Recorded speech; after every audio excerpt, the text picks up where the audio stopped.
Salam doğanlar, sağaman oturupsılarmı? Sağlıklarınızlar yaxşımı? Yeni de sizler bilen bu video arkalı Hudayın sözünü paylaşmalı vaxtımız yetip geldi doğanlar. Bugünkü yığınağımızda, bugünkü gepleşigimizde diysem, sizler bilen bir vacip tema barada gürrün etmek istemen. Bu bir tazalık, taze bir tema emez doğanlar.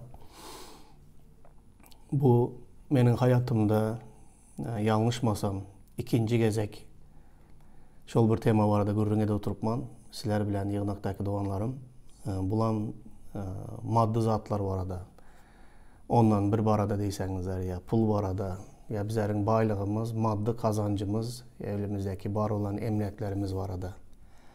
Hudayın padişalığında bir imanlı hükmünde bizlerin baylığa olan katnaşığımızı ve öz bar baylığımız az olsun, köp olsun, malımız, mülkümüz, emlakimiz bilen, maddi zatlarımız bilen Hudayımızı nekili hormatlamak barada gürrün etmek istemen doğanlar.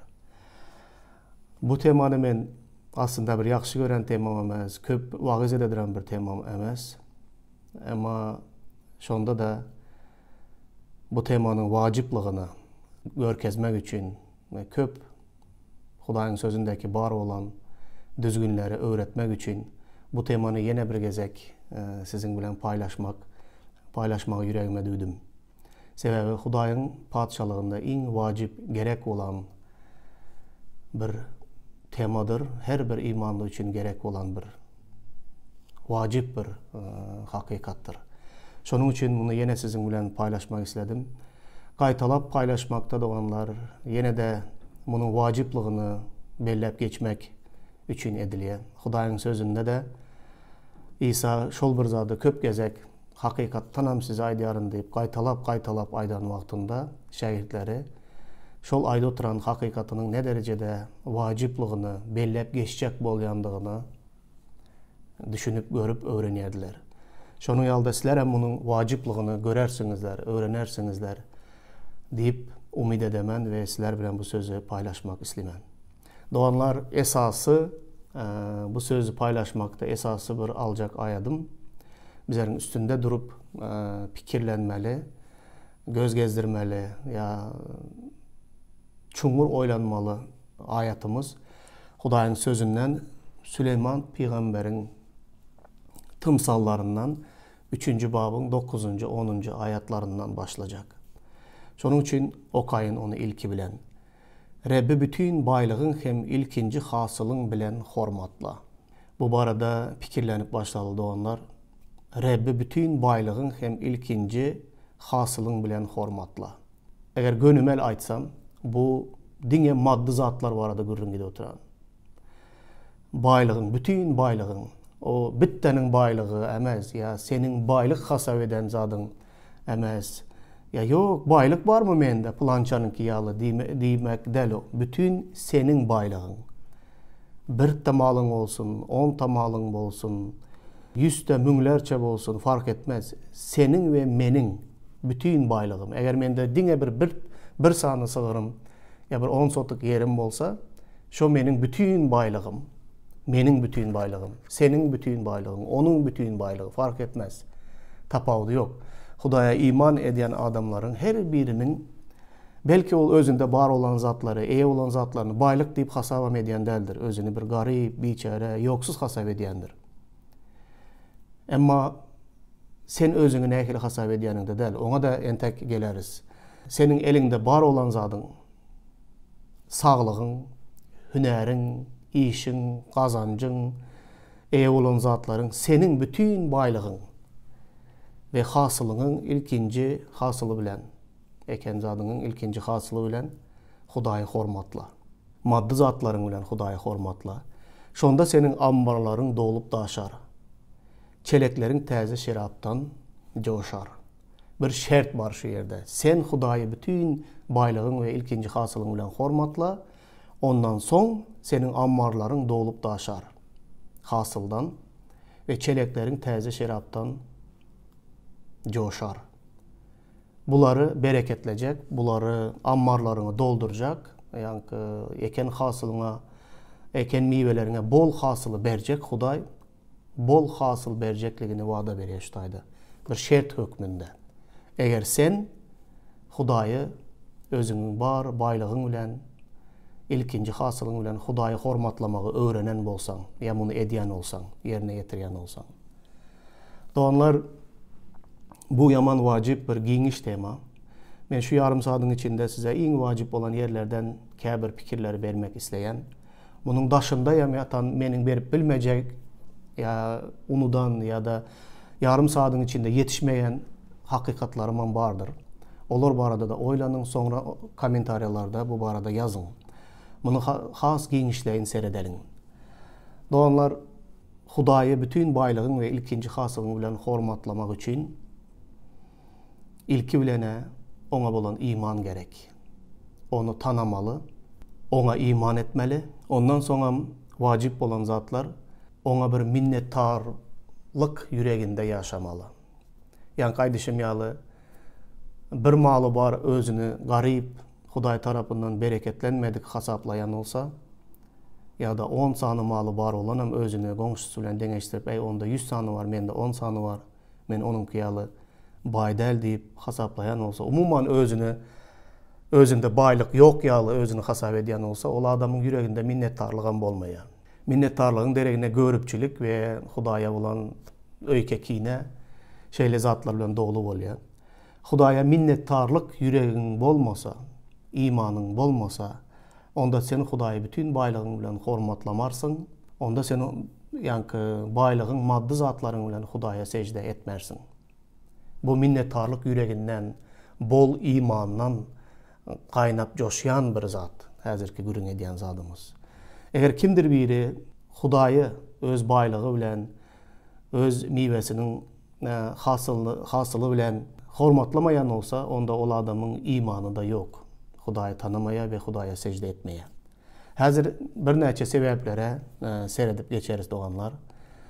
Siz bilen açaçan olmak isteyen, görüyen zatlarım barada gürün etmek isteyen, benim görüyen zatlarımı sizin her biriniz hem görüyensiniz deyip fikir ediyen. Yine de Süleyman Peygamber'in tımsallarında 11. bab 24. ayette şeyle yazılan. Biri var paylayandır, baylığı olsa artyar. Kök eli açık bir cömert adam. Paylayandır, baylığı buna seyretmezden yine de artyandır. Biri var katı kısık, dine məteşliğe kavuşuyar. Bunu Süleyman Peygamber aydiyor. Hudayın diri sözleri. Bunlar Hudayın ruhu tarafından tasdiklanan ve kaddes ruh arkalı ruhlandırılan sözler. Süleyman Peygamber kalı verse de yaşayıp geçen ve yaşayan adamların içinde onun yalı akıldar adam bolmandır. Süleyman Peygamber'in gören zatları, akıl yetiren zatları elbette bunu daşta örekte görüp aydiyandır. Görmen öz özünden düşünde görüp ya özüce fikirlenip aydiyan zatları değil. Bunu gözü bilen gören zatları. Biri bardır diye paylayandır, baylığı olsa artyandır. Eli açık bir cömert adam. Biri var katı kısık diye dine məteşliğe kavuşuyar. Yankı maddi zatları bilen Hudayı hormatlap, Hudaya secde etmeyen adamların şu yerde yine de bir sebebi, en büyük sebeplerinin biri görkezilye, bulam kısıklık doğanları. Hudayı maddi zatları bilen hormatlamağa kısık adam. Onun birini vermeye kısık. Hudayınkini Hudaya vermeye kısıklık ediyor içinden. Orçça jadnost diye de. Adam, şol adamları görsen öz özüne karşı da şeyledir. Gerekli siyahlı pulu olsa da pul basyandır ya, altın gümüş baylık basyandır. Gerekli siyahlı iyivem içiyen değildir. Gerekli siyahlı giyinyen hem değildir.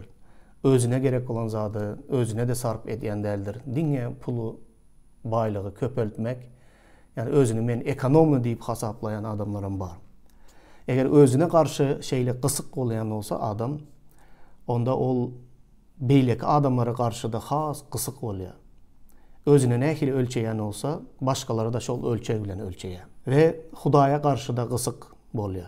Hudayın padişalığında, menin pulumun neme ehmiyeti var.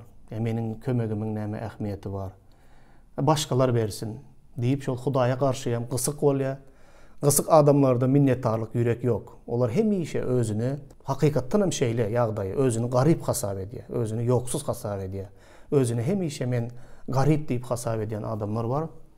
Olar hatda bir wagtlar bolandyr garyp, bir wagtlar işsiz hem bolandyr, ýoksuzlyk hem görendirler. Emma Hudaý olary ol ýoksuzlukdan çykarsa da, işsizlikden çykarsa da, indi bol aýlykly bir iş berýän bolsa da, häli Hudaý olar garyplykdan çykarýar, emma garyplyk olaryň içinden çykmaýar.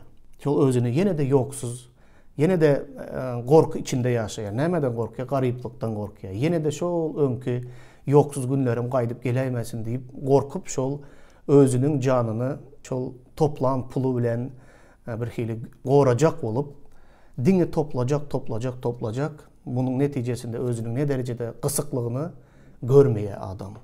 Gorku içinde, gysyklyk içinde, minnetdarlyk ýüregi ýok bolan, şükür ýüregi ýok bolan, imany hem ýok bolan adam, özüne garşy gysyk bolan adam, hem adamlara hem Hudaýa garşy da gysyk bolýar.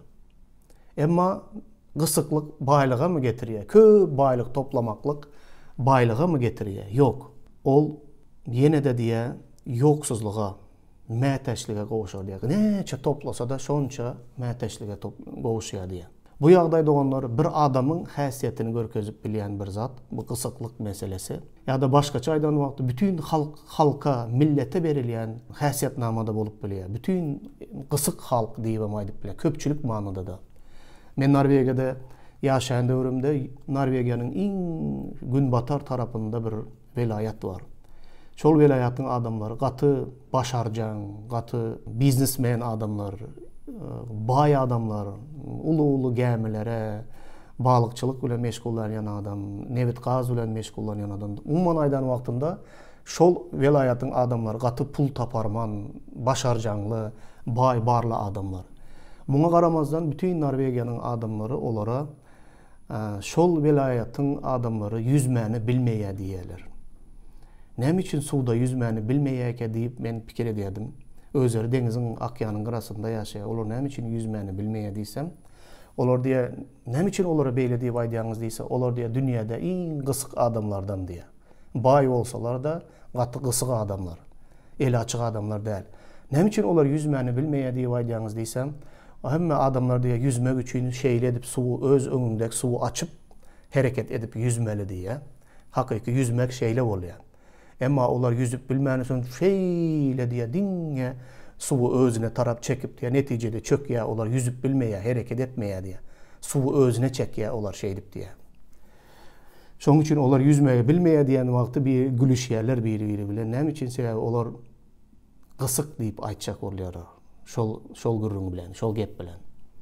Hakykatdan hem doganlar şol gysyklyk gaty erbet bir zat.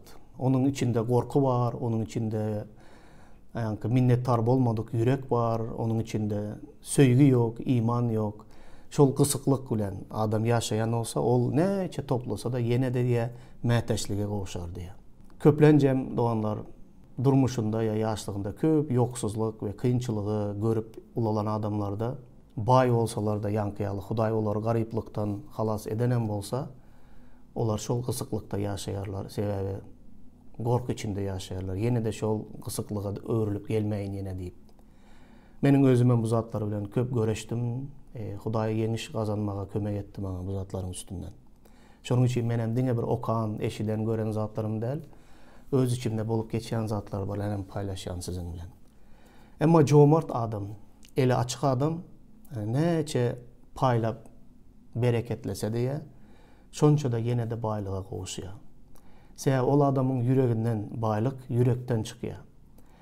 Aslında baýlyk bilen garyplyk bu maddi zatlar bilen hem ölçenmeýär. Eger çoňur pikirlenýän bolsaňyz, baýlyk bilen garyplyk bu adamyň ýüreginiň ýagdaýy we pikirleri bilen ölçenýär. Bay adam hiç zady bolmasa hem baýdyr, onuň ýüregi jomart, eli açykdyr. Garyp adam bay bolsa da, ýüregi garyp bolsa, gysyk bolsa, onda ol adam garypdyr. İçinden garypdyr. Ol maddi zat bilen ölçenmeýän bir zat.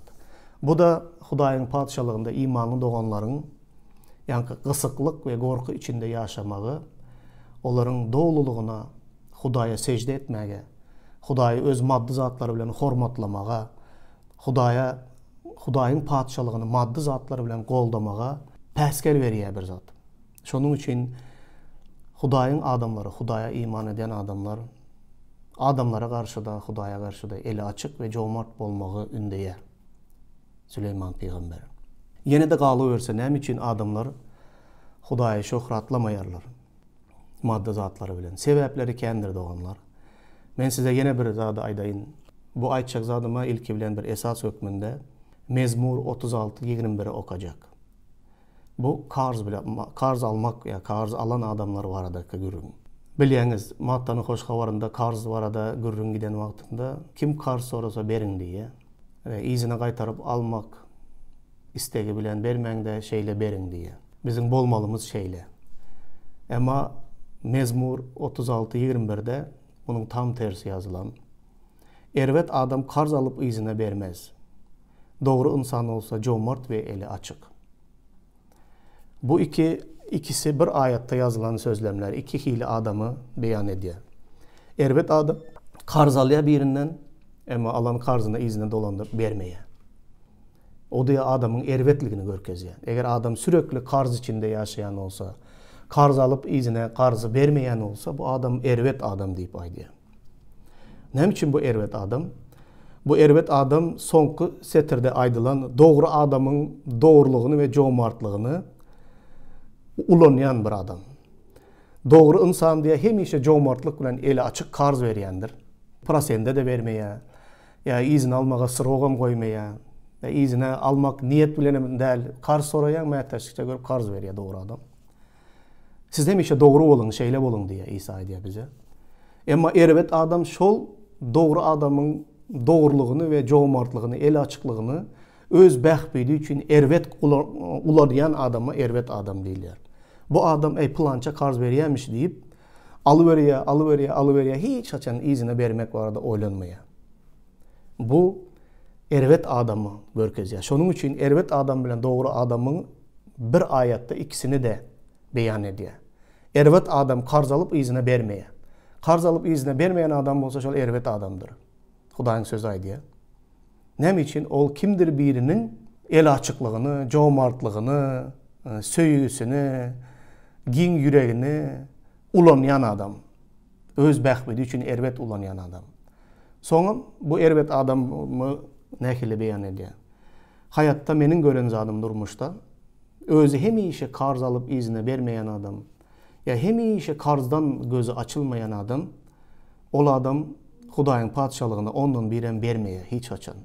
O ne edip bersin? Sebäbi özü hemişe karzın içinde yaşaya. Özü hemişe maddi durumu bulaşık bir ýagdaýda, garşyk bir ýagdaýda. Ol hemişe bu karzdan bu karza gözü açılmayan adam Hudaýyň padşalygyna bermäne pulu yok. Asıl sebäbi şol Hudaýyň padşalygyna ondan birini, Hudaýyň padşalygyna maddi zatlary bilen Hudaýa sejde edip Hudaýy hormatlamayanlygy üçin şeýle durmuş garşyk bolýar. Sereden biz hemişe şägirtlere şeýle zatlary öwredýäs. İsa Mesih öz yüreginde halaskar we rep hökmünde yüreginin kürsüsüne, yani padşalyk kürsüsü var her bir adamın yüreginde. Şol padşalyk kürsüsüne İsa Mesih'e ber. Ol senin yüreginin Rebbe ve halaskary bolsun. Onda ol senin yüreginin içindeki bütün başka gerek olan zatları tertibe getiriyor, öz yerinde koyuyor. Maddi zadyny, maşgalaňy, gatnaşygyny, işini, öýüňi, çağalaryň hemme zadyny bir düzene getirip garmoniya getiriyor. Öz arasında sazlaşıklı işler ýagdaýa getiriyor. Başka aýdan wagtynda öýüňiň hojaýyny edip İsa'ny kabul et. Onda bütün öýüň tertipli, paryadyk bolýar. Hemme zat öz yerinde. Şol bir hatarda finansawy ýagdaýyň we puluň, malyň öz yerinde bolýar. Eger İsa senin yüreğinde Reb bolmasa, halaskar bolmasa, onda senin öýüň nähili bulaşık ve hapalık bilen dolup ýatyr. Şol bir hatarda maddi tarapyňam. Aylyk alýan, aylykdan aylyga pulun yetmeýär. Nire gideni belli däl. Diňe karzdan gözüň açylmaýar. Sebäbi senin durmuşunda tertip yok. İsa senin Rebbin däl.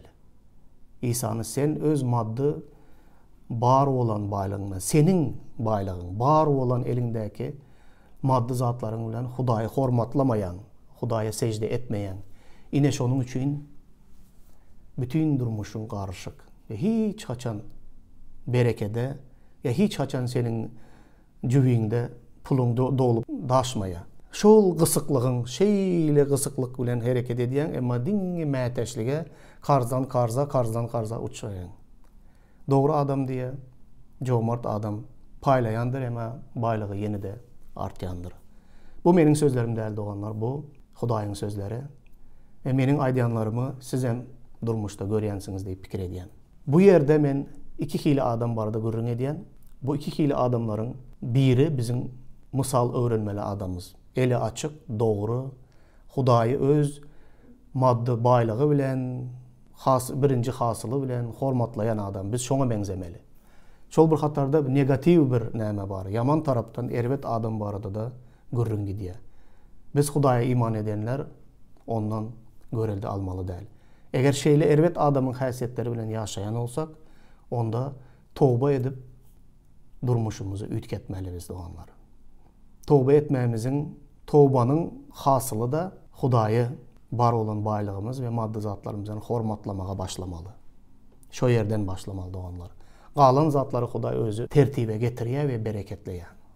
Yine de doğanlar Hudayın padişalığına hiç maddi zatları bilen kömek etmek istemeyen adamların sebeplerini biraz giyinişleyin aydayın. Öz durmuşunda bir günah bar olsa, içki, tertipsizlik, zina, azgınlık, umuman aydan vakti, kumar ya bir topar günahlı haysiyetler bilen yaşayan olsa, ol adam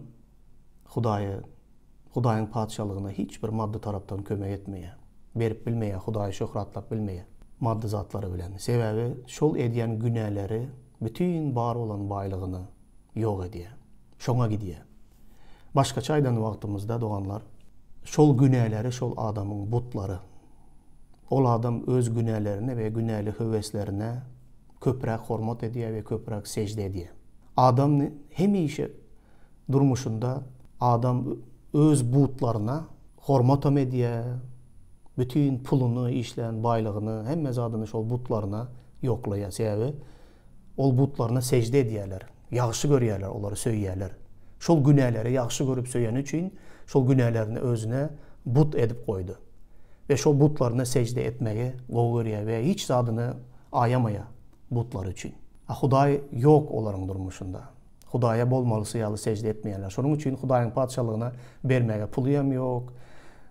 Hudayın padişalığına vermeli olan vaktinde pulum kalmaya, cübüsüne seyrediye bir köpüğüm çıkmaya sebebi butlarına eyyem, yaxşı gören butlarına getirdiler hormatıyam, baylığıyam, ondan birine verdiler şol yaxşı gören zatlarına. But parazlık ervet bir günahların biri. Hudayın sözünde şeyle diye doğanlar. Aç gözlük but parazlık bilen den diye. Aç gözlük but parazlık bilen den hasaplanayan bir günahdır. Ya gısıklık olam şol bir but parazlık bilen den hasaplanayan bir zat. Gısıklık ve aç gözlük ikisi bir zattır aslında. Biri bilen bağlı olan bir zat. Gısıklık ve aç gözlük but parazlık bilen den bir zat. But parazlar emma özünüze seyredin. İman etmezden ozal bizim her birimizin butlarımız vardı secde ediyen. Yaxşı gören günahlarımız vardı. Giyece gündüz mağlay derimizi döküp işlep elimize aylık alan vaktimizde şol butlarımıza secde ediyadık. Şol aylığımızı, şol butlarımıza yok ediyadık. Yaxşı gören zatlarımıza, keyfimize yok ediyadık. Hasaplap görün öz durmuşunuza bir seyredin. Her aydaki içiyen arağın Hudayın padişalığına veriyen pulundan köp geliyen olsa onda şol arak senin butundur. Çekiyen çilimin Hudayın padişalığına veriyen pulundan has artık olsa onda şol çilim senin butundur. Ediyen azgınlığın, zınan, hem pulun şonun izinden gidiyen olsa Hudayın padişalığına vermeye pulunam kalmaya onda senin şol azgınlık senin butundur. Onda Hudaya inanayan, ya men Hudaya secde ediyen deyip yalan sözlemenler doğanlar. Köplenç adamlar şeyle deyip ki, Hudaya secde etmek için yığınağa barsam boldu. Yığnakta 4 sany aydım aytsam ya bir ellerim kaldırıp doga edip qaytsam Hudaýa secde etdigim bolýar. Emma maddi zatlarım bilen diňe ýagşy gören keypime, günälerime sarp etjek. Bu Hudaýa secde etmeklik däl. Hudaýa secde etmeklik maddi zatlar bilen görünýär onlar, ölçenýär şol bilen. Kimi we nämeni ýagşy görýäniňiz şol maddi zatlar bilen ölçenýär. Hayran galmaň. Maddi zatlar şu ruhu zatlaryň bir bölegidir. Olaram ruhu zatlardır. Biz şeýle seredin, bu ýalňyş imana köp adamlar şeýle ýalňyş imanlarda. Biz diýýän emma hemmeňiz diýjekler, içiňizde ýürekden Hudaýa secde eden adamlar eken. Adatda adamlar şeýle Hudaýdan diňe ber diýip dilege diýerler. Baylyk ber, iş ber, näme ber, bereketler. Hudaýdan bereket alýarlar, baylyk alýarlar, iş alýarlar, Hudaý bereketleýär. Ondan soň alýarlardan şonu öz butlaryna ýoklaýarlar. Hatta Hudaýa minnettarlyk hökmünde şonuň ondan birini getirip bermeklik hem ulu zat, minnettarlyk hökmünde, ol Hudaýa degişli. Aslında ondan bir bermek doganlar, bu gurbanlyk däl. Ondan bir bermek, bu Hudaýynkini Hudaýa bermek diýmeklik aňladýar. Gurbanlyk getirjek bolsaňyzlar, ondan 2'si, ondan 3'ü, ondan 4'ü, ondan 5'i, ondan 1'in üstünden edilen, berilen zatlar gurbanlyk hasaplanýar. Ondan bir hiç açan gurbanlyk hasaplanmaýar doganlar. Ondan bir bu sizin borcuňyz hasaplanýar. Hudaýa degişli bolan bir zat. Doganlar, ondan bir diýen zat köplenjem ýene muňa öz gysyklygyny, özüniň jadnystyny aklamak üçin adamlar köplen şeýle diýerler. Ey o kanun däl, ol kanun döwründe şeýledi. Häzir biz merhemetde ýaşaýar. Täze wagtda ondan bir bermek kanun däl, borç däl. Bu yalan bir pikir. Onda Hudaýyň sözüni bilmeýänsiňiz. Ibrahim ilki ondan bir getirdi. Ondan ilerekten bardy. Emma Ibrahim Hudaýy ýa-ni maddi zatlar bilen Hudaýy hormatlamak ondan ozalan bardy. Ibrahim Melkisedek diýen baş ruhanyga özünün ondan birini getirýär. Iň ýagşysyny saýlap ondan birini berýär. Kitapda okan bolsaňyz. Ibrahim'in döwründe entek Musanyň kanuny ýoktu. Ibrahim iman etdi ve şol imany arkaly dogry hasaplandy. İman hayatında ýaşap ýören wagtynda, entek Musanyň kanuny ýok wagtynda eýem minnettarlykly ýüregi bilen, imany bilen özünden beýik olan ýanky Melkisedek ruhanysyna, diri Hudaýyň ruhanysyna özüniň kazanjynyň, düşürüminiň ondan biri bilen onu hormatlaýar Ibrahim. Demek ol iman bilen bunu etdi. Ol wagtynda kanun ýoktu. O aslında kanun zat däl. İman bilen ondan bir getirilýändir. Eger iman bilen getirilen olsa, bunu kanun borçlaya diýmeň. Kanun ýok wagtynda da Hudaýa iman eden adamlar Hudaýy maddi zatlary bilen, baylygy bilen hormatladylar. Täze ähde ýaşaýanlar bizler ondan has beýik Hudaýy hormatlamaly doganlar. Çünkü biz iman etdik. Yine gelin doganlar, käbir ýerlerde köne ähden aýatlary okalyň, şol aýatlaryň her biri barada özüňiz aýratyn soň oýlanyň, pikirleniň, daha giňişleýin zatlary görersiňiz. Malakya peýgamberiň kitabynda 3-nji bab 10-njy aýatda öýümde azyk bolar ýaly ondan biriňiziň baryny tutuşlugyna ammara getiriň. Meni munuň bilen synap görüň. Munu hökmürewan Reb diýe. Görüň. Men gögüň pençeresini sizin üçin açıp üstüňize dolup taşıyan bereket ýagdyrmardymy? Doganlar hemişe bereket ve bolçulugy ýanky Hudaýy ilkinji baylygyňyz ve ilkinji hasylyňyz bilen Hudaýy hormatlaň, ondan soň men sizin ammarlaryňyzy dolduraryn, men size gögüň pençeresini açaryn, men üstüňize dolup taşıyan bereketleri ýagdyraryn diýen wadalar ýanky şert hökmünde gelýär. Emma doganlar hakykatdan Hudaýy hormatlajak bolsaňyz, diňe bu şert netijesinde de etmeň. Hudaý meni has köp bereketlesin diýip ondan bir getirjek bolmaň. Hudaý özüniň beren wadalarynda durar, hökman olary ýerine ýetirer. Emma siz minnettarlykly ýürek bilen Hudaýy söýýänligiňiz üçin, Hudaýa secde edýänligiňiz üçin bu işi edin. Hudaý bereketlerine, beren wadalaryny hökman ýerine ýetirer. Emma siz bir hili biznes eden ýaly etmeň. Men sana bir berýän, sen bana 10 edip qaytaryp berersiň. Hasap kitap edip Hudaýa Hudaýy hormatlamaň. Doganlar bu Hudaýyň padşalygına maddi zatlar bilen bereketlemek, bu secde etmek diýip hasaplan. Bu secde etmegiň iň göze görünýän bir zady. Adam Hudaýa ne derecede secde edýänini, ol Hudaýyň padşalygyny ne derecede güýçli maddi zatlar bilen hormatlaýandygyndan görýän. Hudaýa olan söýgi bu biziň jübimizdäki bar olan, gapçygymyzdäki bar olan pullar bilen ölçenýär. Ne derecede biz Hudaýy söýýäs, ne derecede biz Hudaýa minnetdarlyk bildirenimiz şondan ölçenýär.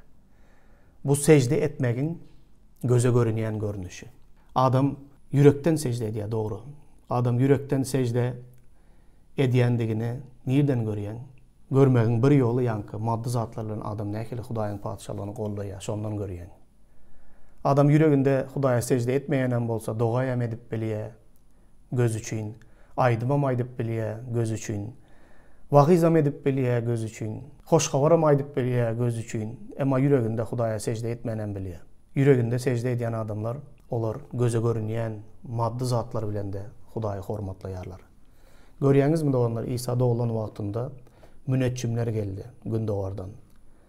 Olar İsa'ga secde etmeye geldik deyip, olar çölün içinden yıldızlara bakıp, halasker nerede doğuldu deyip agtarıp tapıp geldiler.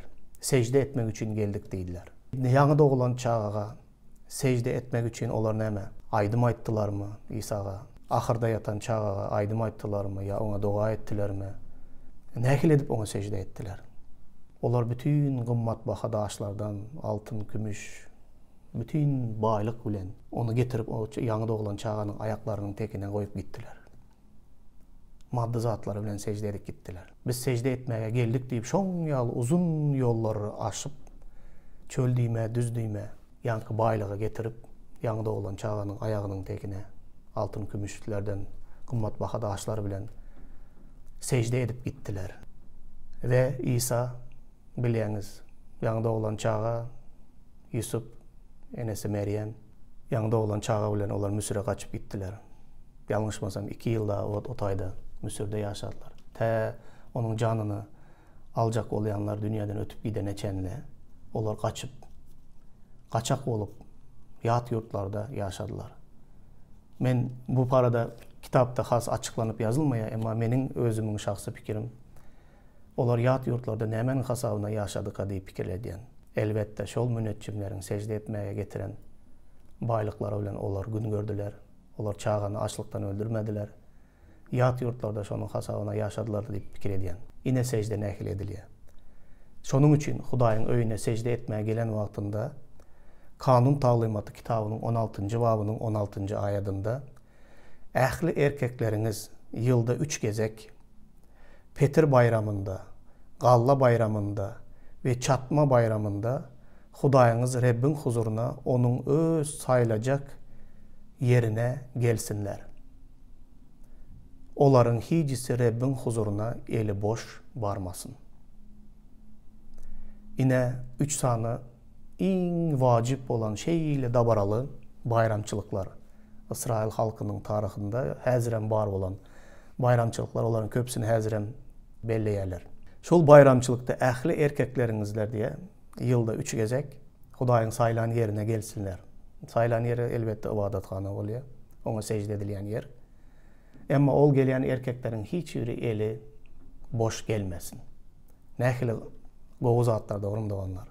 Hudaýa secde etmek üçin gelen wagtyňyzlarda hiç biriňizler eli boş gelmeň. Erkekleriňiz diye. Hudaýy öz baýlygyňyz, öz bar zatlaryňyz bilen hormatlaň. Bu däpde soru biziň döwrümizde de var, biziň medeniýetimizde de doganlar. Hiç olmaganda şunu görýän, toya gelen wagtyňyz hemmäňiz toy donuňuzy giyip, bezenip, daranyp, ardanyp gelýäňiz. Hiç haçan toya gelýän adam eli boş gelýän däldir. Olar gelin bilen giýebe, kıstırmana, elinde pulu bilen, sowgady bilen gelýändir. Toya boş gelen adam, eli boş gelen adam bir hili utanç ýaly.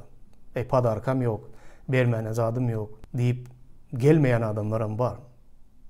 Häzirki döwürde belki başga çarak bolup gidendir.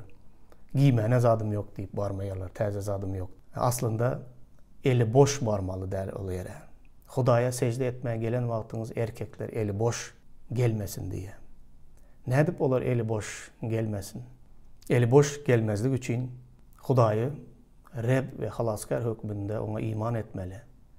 Ona bütün kalbin, yüreğin, akıl, düşüncen ve bütün barlığın, bar eye olan baylığın bilen ona secde etmeli. Durmuşunda butlar bolmalı değil.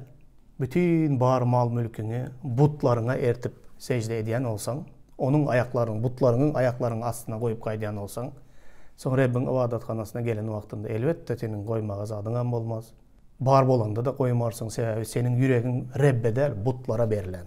Erkekler özünüze her hili butlardan arassalan, tövbe edin ve yüz öğürün butlardan diri olan Hudaya secde etmeye başlayın. Ve onu hormatlamaya başlayın. Sonda erkeklik mertebeniz dolup daşar. Hem işe iymege saçağınızda çöreğiniz, bereketiniz olar. Artıp kalan Hudayı hormatlamak için hem işe yanınızda pulunuz olar. Doğru yaşasanız. Doğru yaşayan adam hiç açan gariban olmaz da onlar. Şu bolara olmaz günahlarınızdan ret edin. Olara pul sarf etmeyinizi besedin. Hükmanı artıp kalan pulunuz yanınızda olar. Ve Hudayı hormatlan. Sebebi yaşayışı da, ömrü de, bar ev olan zadınızı da, baki yaşayışınızı da, alayan her minutta alayan deminizi de Huday beriyendir size. Şunun için onu hormatlan maddi zatlar bilen ona secde edin. Doğanlar vaktimiz gidip var ya, bu bir ağır tema. Has köprek bu barada gürrün etmek isteyen, ama hazırlıkça aklıma, yüreğimden çıkan sözleri söz tapıp bir şekilde size bunu getirmek isteyen. Yine de bir sebebi doğanlar, iman edenler Hudayın padişalığına hiçbir kömek etmeye maddi taraftan. Bunun sebebi ondan biren vermeye, vapşe hiç sat vermeye. Bunun sebebi özleri bilen meşgul. Şu yerde 15 tane ayet var. Bu Hagay Peygamberin kitabı 1. bab 1. ayettan 15. ayete çenli. Bu yerde Hudayın ibadatxanasını kurmak barada gürün gidiye ve Hudayın ibadatxanasını kurun deyseler halk dinge baylığa. Özüm yanlışmasam Babıl'da kulçulukta bolan dövründe ol yerde edil Amerika'da kulçuluğa baran yalı. İşlesen pul var, gul bolsanam işlesen pulun köpölüye. Şol vaktında olar hem kim işlemeli, kazanmalı, şonun için geldiler. Yani Babilon'da yaşayarlar, Babıl'da. Ve özleri kul yağdayda yaşasalar da kaşan cayları sallayarlar. Ağır hizmet bilen pul tapyalar ama dinge öz caylarını kurmak bilen, öz caylarını birinden bəsləşikle bezemek bilen, gözelleştirmek bilen, biri bilen bəsləşikli derecede caylarını kurmak bilen meşgullanıyorlar. Hudayın ibadatxanası çatmada yalı. Ona hiç kim ünüsen veren yok, ona hiç kim onu bir qoğulaştırıp kurmak var da umidameden yoklar, pikiremeden, aklına da gelen yok. Yine de bu yerde bizim dövrümüze menzeştatlar vardı onlar. Hazır bizim dövrümüzde de bütün millet, bütün adamzat dine öy kurmak için, cay kurmak için, maşin almak için, hatta öyü baram olsa yat yurtlarda işlemeye kaydıp, yine öyünün tamını söküp, yine 4-5 kerpiç beyikrek salıp, ya da üstünden yine bir etaj cay salıp, komşunun cayından has beyikrek etmek için geleyenler var. Olar hiç gözleri doymaya, hiç kimden, hemme kimden öňeçek olup, taş döwründe goňşularyndan izi kalmajak olup, görüpçülük ve aç gözlük içinde yaşayarlar. Şol Hagay Peygamber, şol döwrün adamlarında da şeýle zadyň barlygy üçin şunaý diýär. Siz diye kaşan cayları sallaýaňyz. Hudaýyň ibadatxanasyny kurun diýen wagtynda, onun entek wagty däl diýip aýdýaňyz diýär. Sizin öz öýleriňizde yaşamagyň wagty geldi. Ama Hudaýyň padişalygyny, Hudaýyň ibadatxanasyny kurmaga wagt gelenok diýip aýdýaňyz. Tövbe edin diye halka.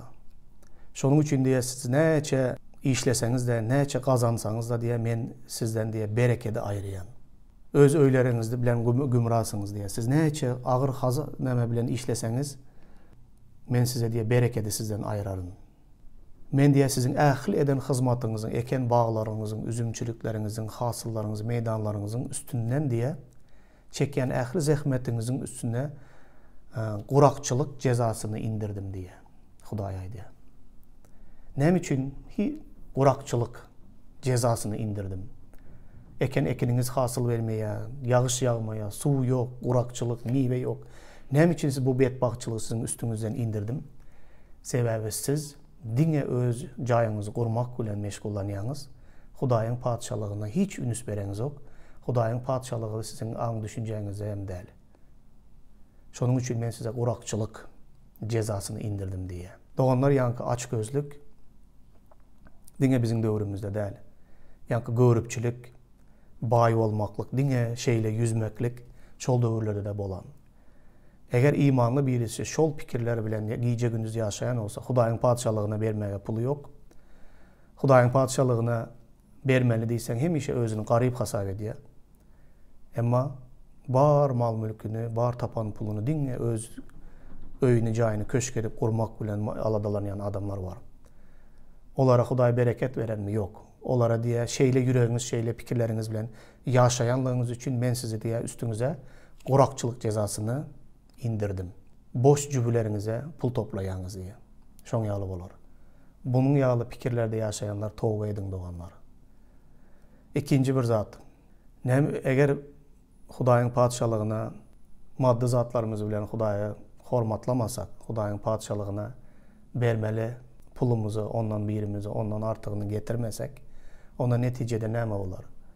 Nehemia peýgamberiň kitabynda 13-nji babda 4-14 ayatlarda ýanky Wadathanada Tobias ýanky nämege köp ejir çekdiren biri var, Tobia diýip.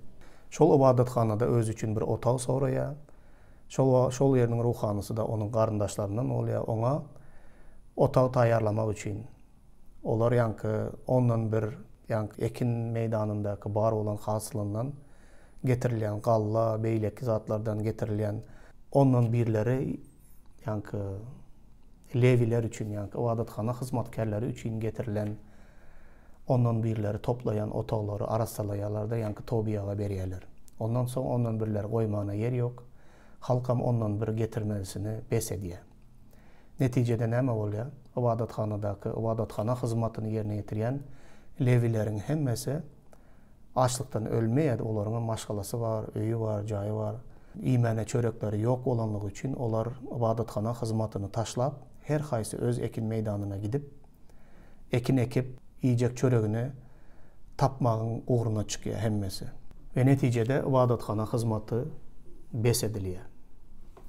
Şonda peýgamber aýdýar, gelip Tobiýany çykaryp goýýar.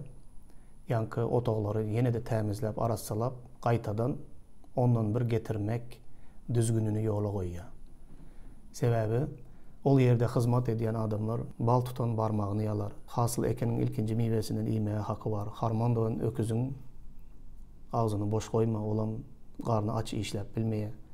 Hudaýa hyzmat edýän hyzmatçylar, hoş habarçylar, pastorlar, ruh önderler, galyberse de bütün Hudaýyň wadahanyndaky hyzmat edýän adamlar, olar hyzmaty goýup öz çöregini tapmak üçin işe gidýän bolsa, onda Hudaýyň padşalygy giňelmez, Hudaýyň padşalygy ösmez.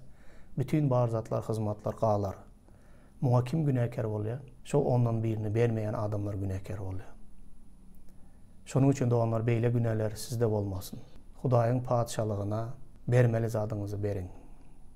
Minnetdarlyk we begenç bilen, şatlyk bilen beriň, gynanç bilen däl, zorluk bilen däl. Secde etdim diýip ediň. Doganlar ýene bir zady aýdyp geçmek isleýän.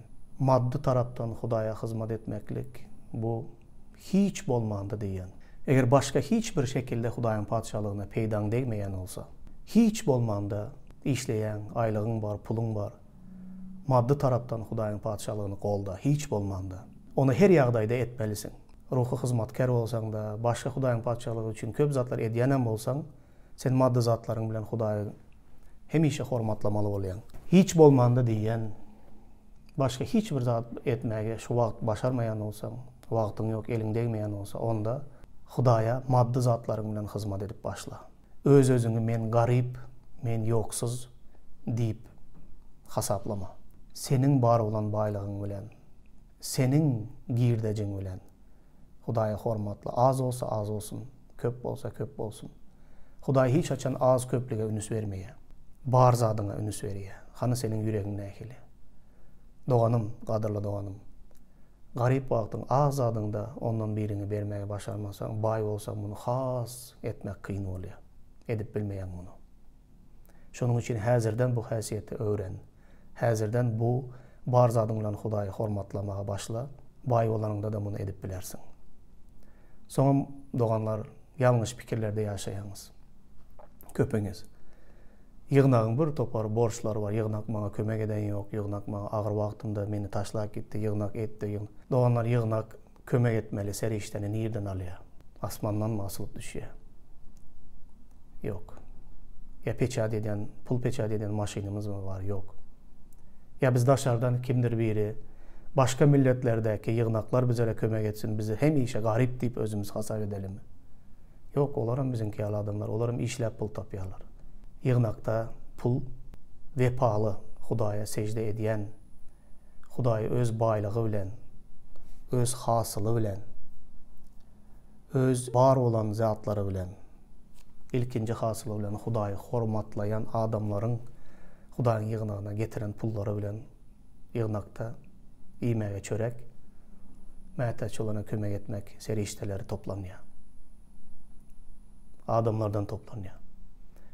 Şonuň üçin sen hem şol adamlaryň hataryna gir diýip soraýan, häzir meni dinleýän bolsaň. Hudaýyň padşalygyna hiç olmanda maddi zatlaryň bilen hyzmat et ve kömegiň değsin.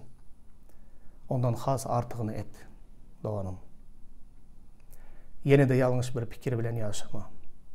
Eger bu dünýäde Hudaýyň padşalygyna hiç bir kömegiň değmeýän bolsa, Hudaýyň padşalygyny giňelmek üçin hiç bir zat etmeýän bolsaň, sen nähili gelecekde baky ýaşaşda Hudaýyň cennetinde şol padşalykda ýaşaryn diýip umyd edip bilýän. Diýmek sende bu umyt we bu imanam ýok. Eger gelecekde Hudaýyň padşalygynda baky ýaşajak bolsaň, Hudaýyň padşalygy üçin bugün ýaşap başla doganım. Hudaý seni eýýäm gariplikdan çykardy, emma gariplik senin içinden çıksın diýip dilek edýän İsa Mesihiň ady bilen. Doganım, Hudaý seni bereketlesin. Ve menin bugünkü paylaşan sözlerim hiç biriňizlere agyr batmasın doganlar. Bu sözler menin özüme de agyr batyp bilýän ýerleri bar. Emma men Hudaýy söýýän, men ona iman edýän, men onu bütün baylygym, bütün ilkinji hasylym bilen onu hormatlamak isleýän, ona secde edýän, ýeketäk Hudaýyma secde edýän. Şonuň üçin men onuň padşalygynyň gelmegini, ösmegini, tiz arada doluluğuna Hudaýyň padşalygynyň bu dünýäde höküm sürmegini, onun üçin hyzmat edip bar malym mülküm bilen onu goldamak isleýän. Sen hem şeýle iman et. Goý Hudaý seni bereketlesin. İsa Mesihiň ady bilen. Amin.